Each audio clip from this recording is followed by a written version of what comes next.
আসসালামু আলাইকুম। ক্রিয়েটিভ কিচেনের পক্ষ থেকে সবাইকে স্বাগতম জানাচ্ছি। আজকে আমরা তৈরি করে দেখাবো ব্রেড ক্রাম্ব।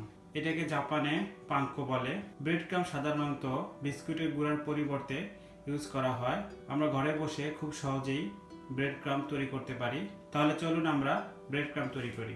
ব্রেড ক্রাম্ব তৈরি করতে আমাদের যা যা লাগবে, ব্রেড ক্রাম্ব তৈরি করতে আমাদের শুধু ব্রেড লাগবে। আমরা এখানে 2 পিস ব্রেড নিয়েছি। আমরা এই ব্রেডগুলোকে প্রথমে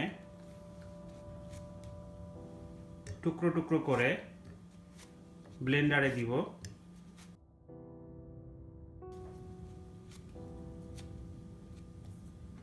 ব্লেন্ডারে টুকরো টুকরো করে দিয়ে আমরা ব্লেন্ড করব।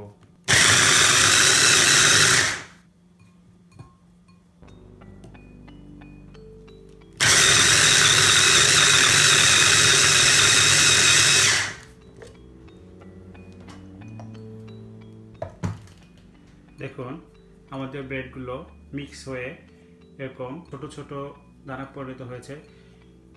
তো এইভাবে আমরা ব্রেড ক্রাম্ব তৈরি করে ফেলতে পারি। তৈরি হয়ে গিয়েছে আমাদের ব্রেড ক্রাম্ব।